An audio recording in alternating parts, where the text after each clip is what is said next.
مجھے بہت خوشی ہو رہی ہے کہ میں آج صاحب کے اوپر کچھ ایسی باتیں کروں جو شاید لوگوں کو نہ پتہ ہوں، جو ان کی ذات کے ساتھ ہوں، کہ صرف ایک آرکیٹیکٹ تھے یا دوسری چیزیں تھیں، مگر وہ ایک رنیسانس آدمی تھے۔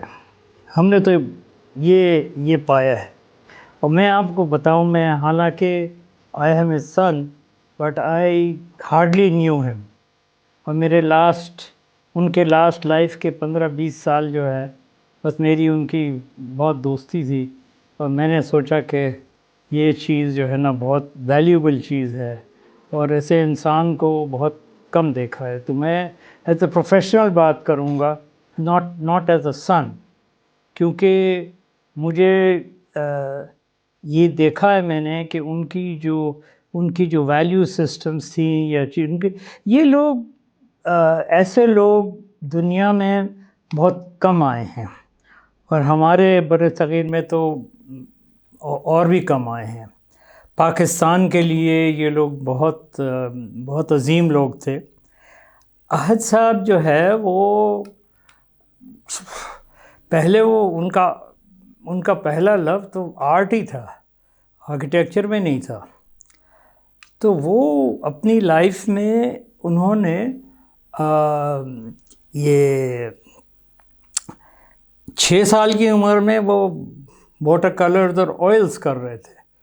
یہ ایسی چیزیں ہیں جو لوگوں کو شاید کہانیوں کے تھرو بتایا جائے، یا انسیڈنٹس، یا ان کے عادات کی طرف سے، تاکہ یہ پتہ لگے کہ صرف آرٹسٹ نہیں، انسان کیا تھا جس نے دنیا کو کنٹریبیوٹ کیا ہے۔ اور میں بالکل انڈیپینڈنٹلی جو بھی کہہ رہا ہوں یا کہوں گا، وہ اسی نظریے سے ہے کہ انسان کو دیکھا ہے۔ احد صاحب لوگوں کو شاید پتہ ہو یا نہ ہو، فزیکلی تھوڑے سے ہینڈیکیپ تھے، ان کا رائٹ ہینڈ کی فنگر نہیں تھی، مگر اس کی وجہ سے خدا نے ان کو ایسی ان کو صلاحیتیں دیں تاکہ وہ کیا نہیں کیا بن گئے۔ تو میں آپ کو کچھ چھوٹی موٹی کہانیاں یا انسیڈنٹس یا ان کی لائف کی ہسٹری میں، جو میں نے ان کے چند دن گزارے ہیں ان کے ساتھ، اس میں ان سے نکھروایا ہے۔ اور مجھے افسوس ہے کہ میں لمبا عرصے تک کر نہیں سکا یہ چیز، اور چند سالوں میں ہوا، تو میں نے جتنا ہو سکے ان سے آخر میں کھینچا۔ احد صاحب آرٹسٹ تھے، احد صاحب آرکیٹیکٹ تھے، احد صاحب کو میوزیشین تھے، اور احد صاحب 7 زبانیں بولتے تھے۔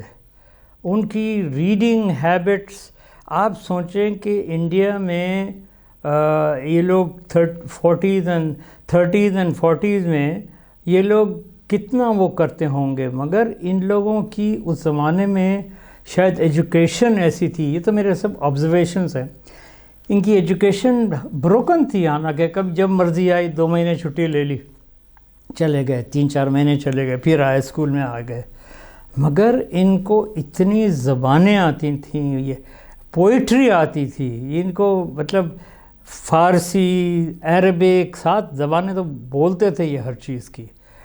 تو اور یہ اکیلے، یہ ان کے والد یہ 6-8 سال کے تھے تو ہی ڈائڈ، تو his elder brother who was a doctor، انہوں نے ان کو ریز کیا، اور یہ اپنے ہنر سے، اپنے ہاتھ سے پھر یہ آگے بڑھے۔ تو ان کو چونکہ پہلا شوق تھا کہ آرٹس کا اسکول جاؤں، تو جے اسکول آف آرٹس بامبے انہوں نے جوائن کیا، اور جے اسکول آف آرٹس کے پڑھ کے تقریباً ختم کیا انہوں نے۔ تو ان کو ان کے پروفیسر نے کہا، ارے میاں آرٹسٹ آدمی کبھی کبھی بھوکا بھی رہتا ہے، تو کوئی پروفیشن بھی لے لو۔ تو انہوں نے کہا اچھا کیا کریں، اکیلے آرکیٹیکچر لے لیتے ہیں۔ تو وہ پھر اس بیسس پہ انگلینڈ گئے، اور پھر پڑھ کے آئے. یہ لوگ پاکستان بننے کے بعد یہاں واپس آئے اور ان لوگوں نے، یہ ملنگ لوگ تھے، ہم تو بچپنے سے جانتے بھی نہیں تھے ان کو. یہ لوگ، میں آپ کو ایک چیز بتاؤں، یہ لوگ وہاں ریک سنیما جو ہوتا تھا اس کے پاس ایک ریسٹورانٹ ہوتی تھی، وہاں 2:30 بجے کے بعد سارے شہر کے آرٹسٹ، میوزیشین، ہمارے جتنے بڑے آرکیٹیکٹس تھے، مہدی مرزا، نقوی صدیقی، سب وہاں آ کے بیٹھتے تھے. گل جی نے تو مجھے بتایا تھا کہ میں آپ کے والد آ کے لائیو اسکیچنگ کرتے تھے وہاں بیٹھ کے فٹ پاتھ پہ، چائے آتی تھی تو وہ کہنے لگے کہ ہم ان کو گھنٹوں دیکھتے رہتے تھے.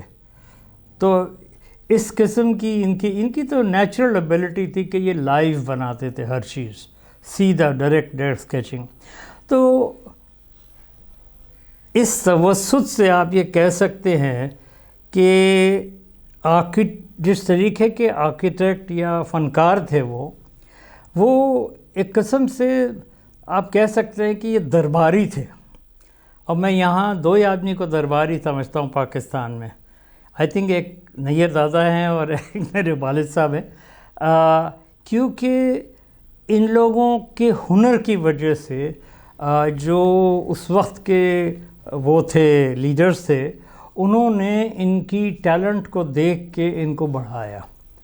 تو یہ بہت ہی اچھی بات ہے کہ ان لوگوں نے پلے بڑے ان کے اندر، اور پاکستان کو ان لوگوں نے بہت کئی طریقے سے آگے لے گئے. اچھا، ان کی نالج جو ہے، ان کی نالج میوزک کی آپ لے لیں، ان کی نالج میوزک کی، انڈین کلاسیکل میوزک. آپ سوچیں لوگوں کو تو پتہ بھی نہیں تھا کہ کہنے لگے بھئی ان کے تو ایک ہاتھ نہیں ہے، ہارمونیم بجاتے تھے، وہ ہارمونیم بجاتے تھے. سو دا مین، میں آپ کو بتاؤں کہ یہ آدمی اسکلپٹنگ کرتا تھا، اسکلپچر، کارونگ کرتا تھا. یعنی آپ سوچ بھی نہیں سکیں گے. ان کو یہ آرکیٹیکچر پڑھنے گئے تو ان سے کہا کہ ٹی اسکوائر چلانے کے لیے تو 2 ہاتھ چاہیے ہوتے ہیں، تو کہنے کر کے دیکھ لیں. پھر یہ ڈرائیونگ لائسنس کے لیے گئے، انہوں نے کبھی گاڑی چلانے کو تو 2 ہاتھ چاہیے ہوتے ہیں، کہنے کہ ٹیسٹ کر لیں وہ بھی. تو انہوں نے اپنی زندگی میں کوئی شوق کوئی روکا نہیں اپنا، حالانکہ اکیلے تھے وہ. میں نے ایک صاحب سے ملا، ان کی 1 سال، صاحب کی 1 سال کی ڈیتھ کے بعد، تو کہنے لگے کہ میرے ساتھ ایک صاحب ہوتے تھے، احد صاحب، میرے صاحب بامبے میں ہاسٹل میں رہتے تھے. کہا اچھا، تو میں نام نہیں لوں گا، آپ لوگ جانتے. اور انہوں نے یہ کہا کہ وہ ہمارے ساتھ ہر شام کو ہاسٹل میں باہر آ کے پوری محفل جمتی تھی، اور آپ کے والد جو ہے وہ ہارمونیم بجا کے یہ میوزک ریسائٹلز ہوتی تھیں. تو اس قسم سے ان کی جو شوق تھے نا، وہ کوئی لمٹ نہیں لگتا تھا ان کے شوق. اور اکیلا آدمی، انہوں نے فار ایگزامپل مجھے کہا، میں بامبے میں سیٹس ڈیزائن کرتا تھا، پلے کے سیٹس پینٹ کرتا تھا، اخباروں کے لیے کیریکیچرز بناتا تھا، جو بولے. تو ایک آدمی تھا جو خود اپنی ایک چیز بنا رہا تھا. تو یہ کوالٹی جو ہے نا، صرف ایک ڈائریکشن کی نہیں تھی. ان کی جیسے ہے کہ آپ ایک کہانی میں آپ کو اس وقت سناؤں گا.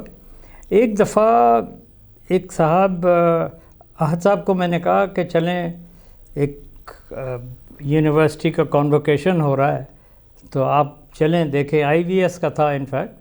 تو میں نے کہا بھئی آپ چلیں، کبھی دیکھا نہیں ہے تو نیا کالج ہے، دیکھ لیں. تو اس کے بعد ان کے ایک دوست ہیں، انہوں نے کہا بھئی میں یہاں سے لے جا رہا ان کو کسی کے یہاں. تو وہ ایک صاحب ہیں، بہت شوقیہ آدمی ہیں، شاید آپ لوگوں نے سنا ہو، لطافت علی خان. ان کے پاس ان کا بھی کلیکشن میوزک کا بہت مانا جاتا ہے. تو یہ کبھی ملاقات نہیں ہوئی تھی، مگر ہمارے کامن فرینڈ سے وہ ان کے پاس لے گئے وہاں سے فنکشن سے. تو چونکہ میرے ساتھ تھے وہ، تو میں بھی چلا گیا. تو وہ کہنے لگے لطافت صاحب کو کہ بھائی یہ میں ایک صاحب کو لایا ہوں، ان کو بڑا شوق ہے انڈین کلاسیکل میوزک سے. کہا اچھا. تو وہ گئے، پورے کلیکشن میں سے پہچان لیا. تو ایک انسان کی ایک یہ نیچرل گفٹ اینڈ ایبلٹی ہر ایک کو نہیں آتی، مگر ان کی تھی. مگر ہمبل اتنے تھے کہ آرکیٹیکٹس کو نہیں معلوم تھا کہ وہ میوزیشین ہے. بلیو کرتے ہیں آپ؟ میوزیشینس کو نہیں معلوم تھا کہ یہ آرٹسٹ ہے. تو اس قسم سے ان کی زندگی بٹی ہوئی تھی ڈفرینٹ چیزوں میں. گھر پہ ان کو صرف اسکیچنگ کرتے رہتے تھے ہماری سب کی بچپنے کی، جب بھی ہم جہاں بھی جاتے تھے. اور شوق ان کو بڑے اچھے تھے. وہ چاہے ان کو کتنی بھی لیول آف ہینڈی کیپ ہو، وہ گاڑیوں کی بھی شوق تھا ان کو، ہائی اسپیڈ ڈرائیونگ کا شوق تھا ان کو. یعنی ہر چیز، ڈیزرٹ میں چلے جاتے تھے بیچ میں ہر ویکینڈ. ڈیزرٹ بیچ میں جا کے رکھا، اپنا ایزل رکھا اور وہاں ڈیزرٹ میں پینٹ کرنا شروع کر دیا اکیلے. ہم کھیلتے رہتے تھے، چھوٹے تھے تو اس زمانے میں. تو یہ ایک آرٹسٹ ایسا رہا ہے جو ہم جیسے کہتے ہیں نا کہ آرٹسٹ کبھی مرتا نہیں ہے، گزر جاتا ہے. وہ اپنے کام بھی چھوڑ جاتا ہے. اور راہ صاحب نے ماشاءاللہ بہت سارے کام چھوڑے ہیں یہاں.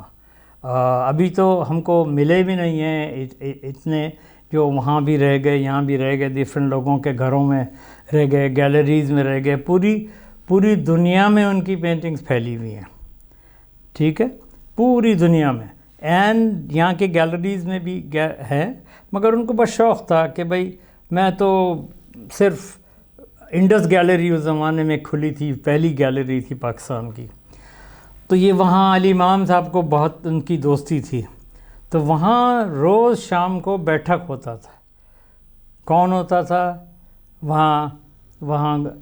علی امام، گل جی، احمد پرویز، ایم ایف حسین، وہاب جعفر، یہ سارے لوگ جمع ہوتے تھے.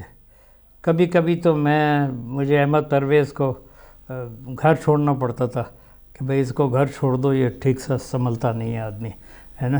تو وہ اتنی چیزیں تھیں کہ ان کو سکل اتنی تھی. یعنی سکل کی تو کوئی حد ہی نہیں تھی ان کی، جس میں ان کے کبھی فیل نہیں ہوا کہ کبھی کوئی ہینڈی کیپ ہے کسی فارم میں.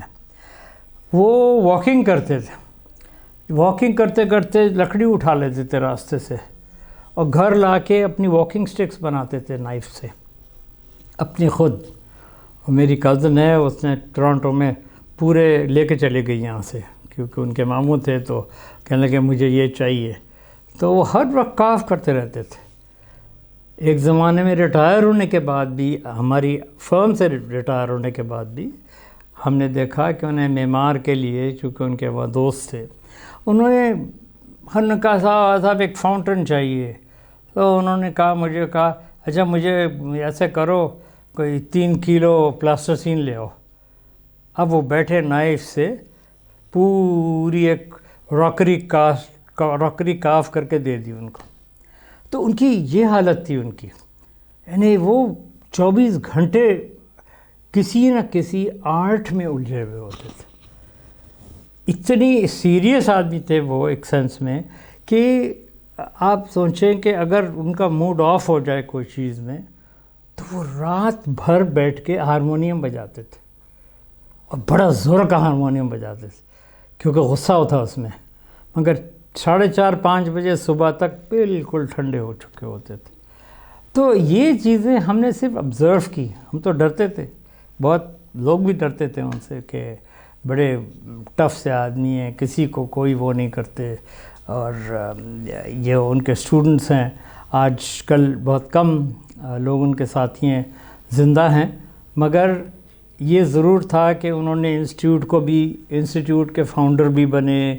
یہ تھا کہ وہ ہر جگہ انہوں نے کہا کہ میں مدد کیا پروفیشن کے لیے، بڑھایا بگننگ میں، اور ہر وقت ساتھ رہے سب کے.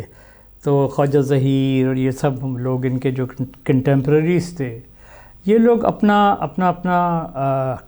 اپنی جگہ تھے، اور سب کے ساتھ الگ الگ کتاب میں ان کی ایتھکس یا ان کی آنیسٹی کی یہ حد تھی کہ ان کو پیسے سے تو کوئی شوق ہی نہیں تھا. پیسے سے تو کوئی شوق نہیں تھا. میں آپ کو 2 ایگزامپل دیتا ہوں. تو یہ ہمبلنس تھی. ایک دفعہ ان کی کچھ پینٹنگز، ہماری 2 دوستیں ہیں جو رچ دوستیں ہیں جو خریدتے تھے ان کی پینٹنگز، تو لڑائی ہوگی دونوں کے بیچ میں کہ مجھے چاہیے. تو مجھے انہوں نے کہا، تو میں نے کہا بھائی دیکھو یہ میری تو نہیں ہے والد صاحب. تو کہنے کہ جو قیمت بولیں ہم دونوں دیں گے. تو میں نے ان سے کہا بھائی میں کیا کروں، یہ بھی میرے بھی جاننے والے ہیں، آپ کے چاہنے والے ہیں. تو انہوں نے یہ کیا کہ کیا قیمت بولوں ان کو، کوئی جواب نہیں. کہنے لگے کہ وہ نہیں معلوم مجھے، تم جو چاہے بول دو، مگر اس کو دے دو پینٹنگز جس کو آرٹ سے زیادہ شوق ہو. تو یہ ایک ویلیو سسٹم تھا جو میرے اندر بھی بہت لیٹ یہ آیا کہ ایسی بھی کوئی چیز ہوتی ہے دل کے اندر سے. آپ کو اندازہ نہیں ہے کہ جب ہماری فرم وہ کر رہی تھی، we were taking on new partners, تو میں نے ان سے کہا کہ دیکھیے ہم تو اتنے سال سے ہیں، یہ نئے پارٹنر آئے، میں ان سے کیا مانگوں، کیا کروں، کیا کنٹریبیوشن وہ دیں گے اندر آنے کے لیے. تو مجھ کو پلٹ کے کہا آپ کیوں لے رہے ہیں ان کو؟ میں نے کہا کام کرنے کے لیے لے رہے ہیں، کام کرنے کے لیے لے رہے ہیں. تو کہنے کہ کام کرنے کے لیے لے رہے ہو نا، تو پھر مانگ کیوں رہے کوئی چیز؟ ان کے ہنر کے لیے لے رہے ہو، ان کو لے لو، پیسہ کوئی چیز نہیں ہوتی. تو یہ ویلیو سسٹم یہ مجھ پہ بھی آ کے بیٹھا.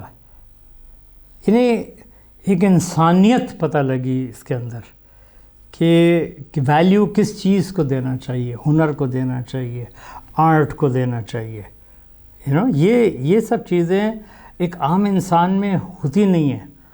اور یہ لوگ ماشاءاللہ ان چیزوں کے وہ تھے. ایک صاحب ان کے بہت قریب صاحب دوست تھے، انہوں نے کتاب لکھی اور انہوں نے آ کے کتاب پریزنٹ کیا. وہ ان کو جانتے تھے 65 سال سے، بامبے سے جانتے تھے. انہوں نے کتاب لکھی، انہوں نے کتاب لکھ کے دیکھا. تو میں نے وہ کتاب لا کے دی انہوں نے میرے والد صاحب کو. تو انہوں نے کہا کہ میں یہ آپ کو پریزنٹ کرنا چاہتا ہوں. تو میں نے کہا میں پڑھنا لے جانا چاہتا ہوں. میں نے ان سے کہا کہ میں پڑھ کے دے دیتا ہوں ابھی. کہنے کہ ٹھیک ہے. تو میں نے کہا پڑھ لی. میں نے کہا اس میں آپ 65 سال سے جان سکتے ہیں، ساتھ کام کیا ہے، سب کچھ کیا ہے، مگر آپ کا 3-4 جگہ ذکر ہے کہ بھئی آپ یہ تھے، وہ تھے، جو بھی تھے، آپ یہ کمیٹی بھی تھے اور وہ کمیٹی میں تھے.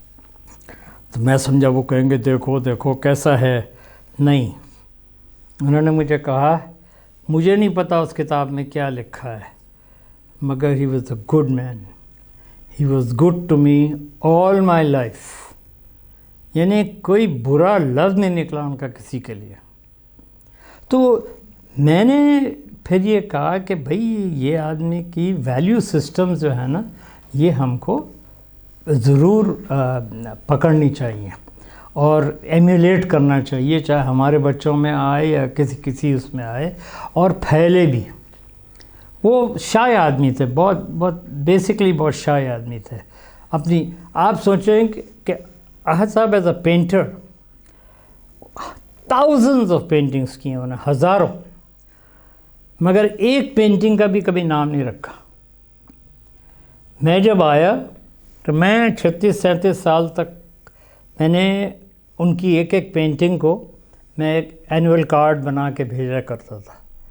تو میں ہر سال پوچھتا تھا یہ پینٹنگ کا کیا نام رکھوں.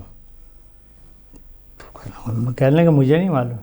تو میں نے کہا آپ کی بنائی ہوئی ہے، آپ بتا دیں مجھے، میں لکھ دوں. کہنے لگے میرا کام ختم ہو گیا اس میں، اب تم جو چاہے نام رکھ لو اس کا. تو یہ آدمی اتنے لیول کے لوگ تھے کہ کوئی چھوٹی چیز دنیا میں دیکھتے ہی نہیں تھے. ان کی ایمیولیٹ کرنا جنریشنز کو اتنا ضروری ہے، ہماری ینگر جنریشنز کو، ان باتوں سے، کیونکہ ان کی ایتھکس جو ہے وہ اتنی ہائی لیول کی ایتھکس تھی کہ یہ ہمارے کالجز اسکولوں میں یہ ایگزامپلز تھے. ایک کتاب سے پڑھنا ہے، ایک ایگزامپل سے پڑھنا ہے، ایگزامپل سے دیکھ کے کرنا ہے. تو احد صاحب کے پاس یہ قوتیں تھیں کہ وہ انسانیت بھی ساتھ دکھا سکتے تھے. میرا بھی ایک طریقہ تھا، میں نے کئی سال تک میں بھی پڑھ کے آیا، آرکیٹیکچر پڑھ کے آیا. تو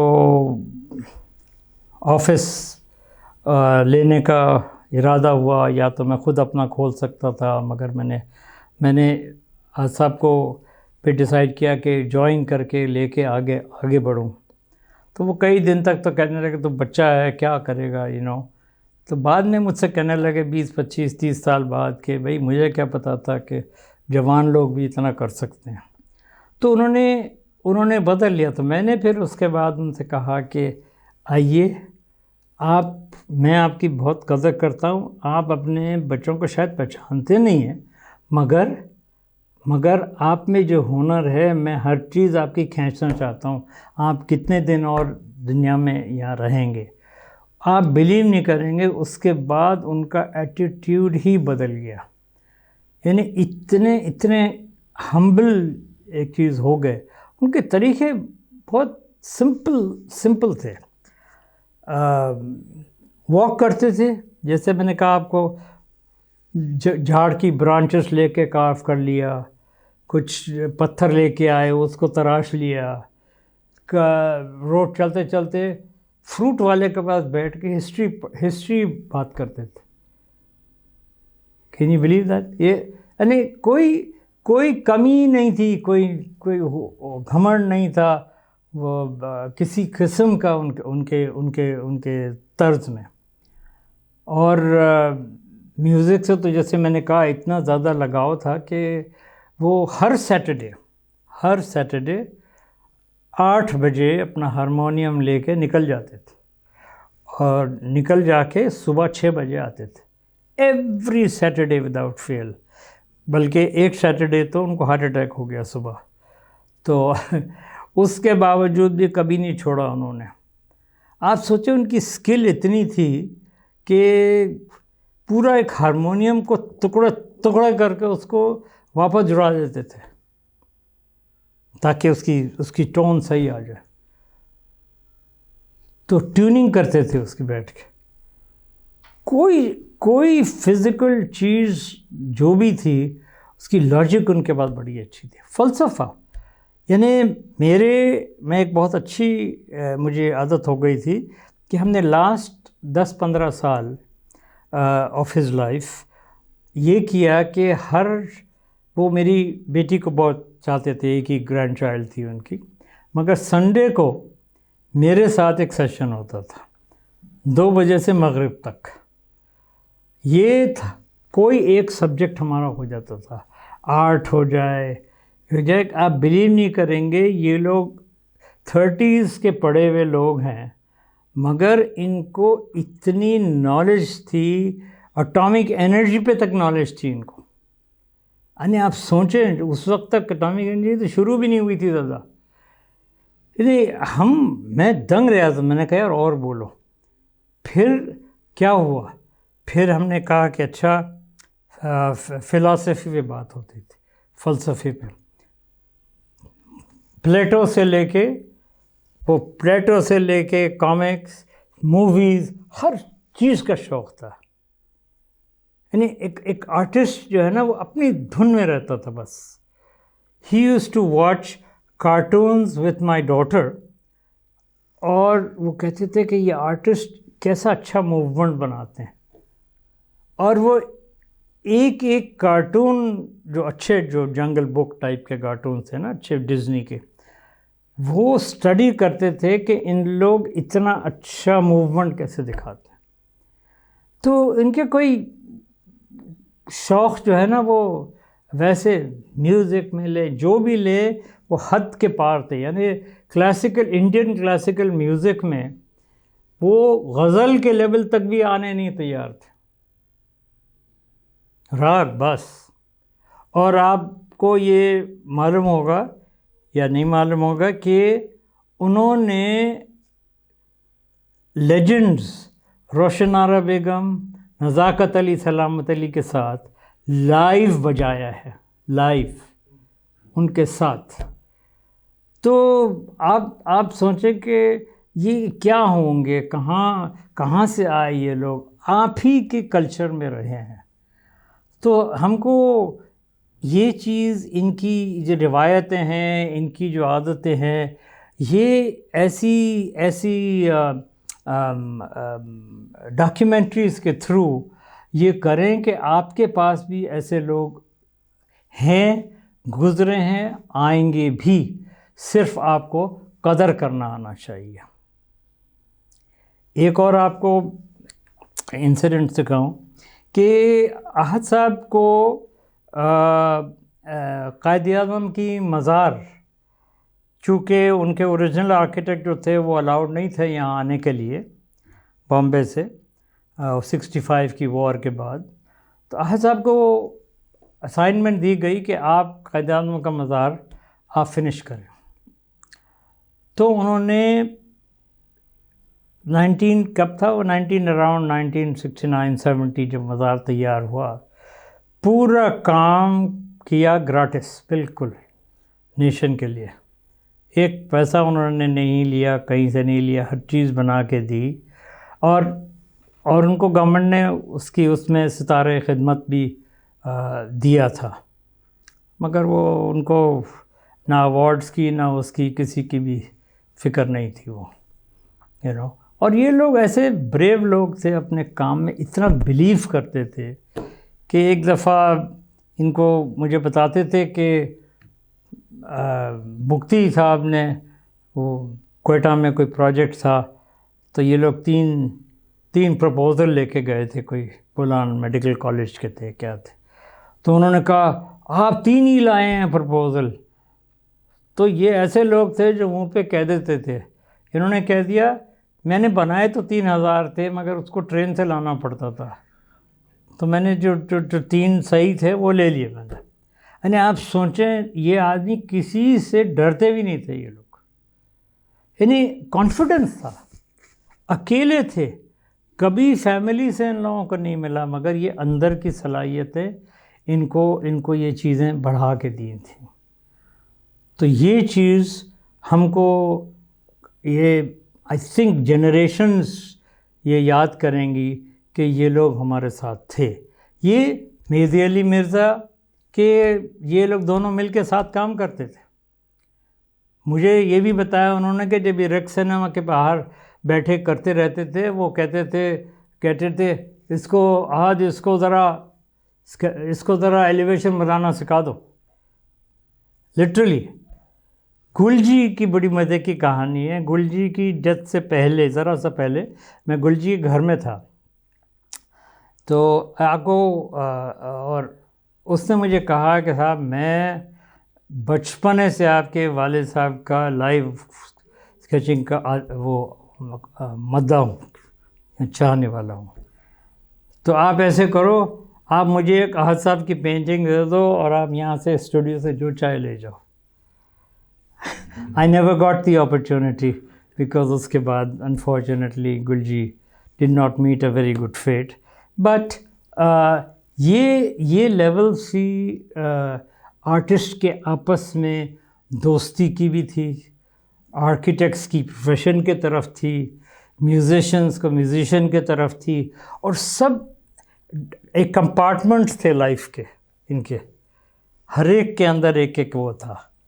اور ان کو اتنا زیادہ پتہ نہیں تھا کہ بچے کہاں، انہوں نے کہا ہاں اسکول میں پڑھ رہے ہیں نا بس ٹھیک ہے.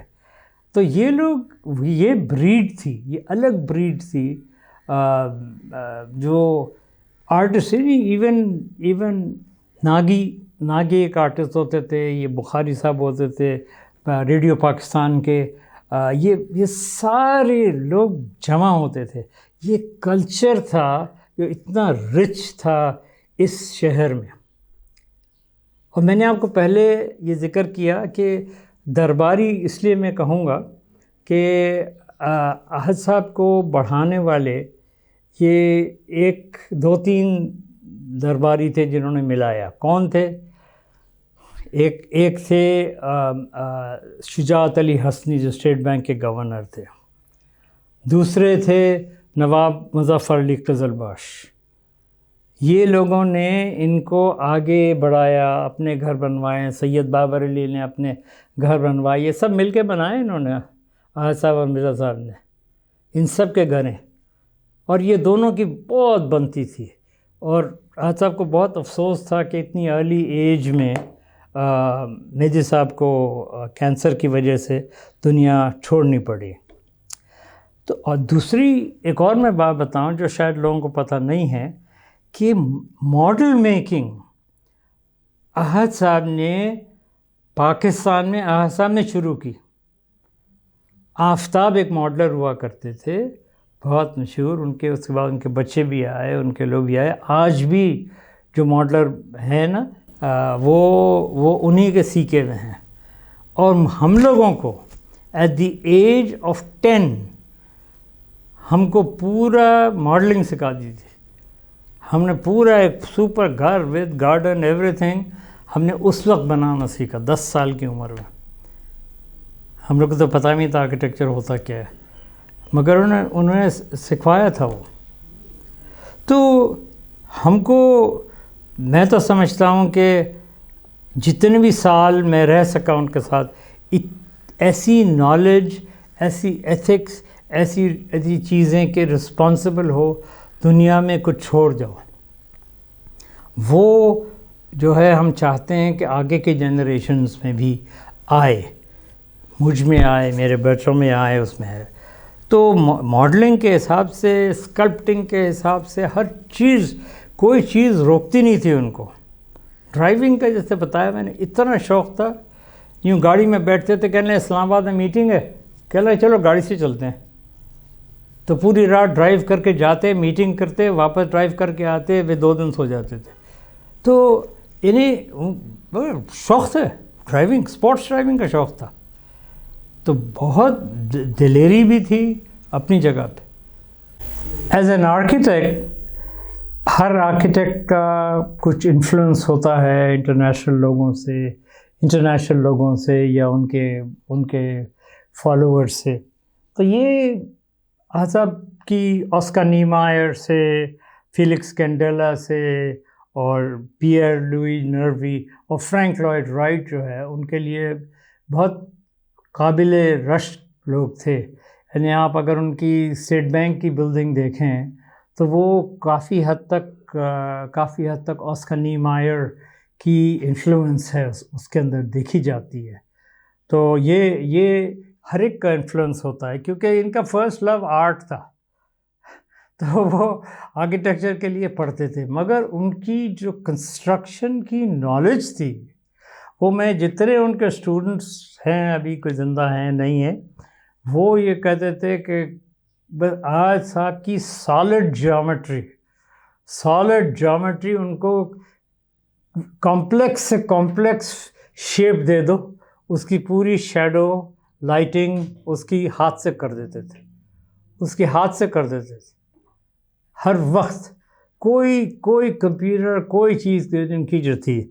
تو سالڈ جیومیٹری ہر ایک آبجیکٹ کو کیسے دیکھتے. تو ان کی پڑھائی میں اسٹوڈنٹس بہت خوش رہتے تھے. وہ تو یہ کہتے تھے کہ احد صاحب ایک سرکل بورڈ پہ بنایا کرتے تھے، کوئی 4 فٹ بڑا، اور اتنا پرفیکٹ ہوتا تھا کہ جا کے وہیں ملتا تھا. تھوڑا بہت میں بھی کر لیتا ہوں ویسے ہی، مگر ان کی بات ہی اور تھی. تو ان کی نالج آف کنسٹرکشن بہت ہی اچھی تھی. تو میں یہ کہوں گا کہ ایسے لوگ اپنے وقت کے آگے تھے یہ لوگ.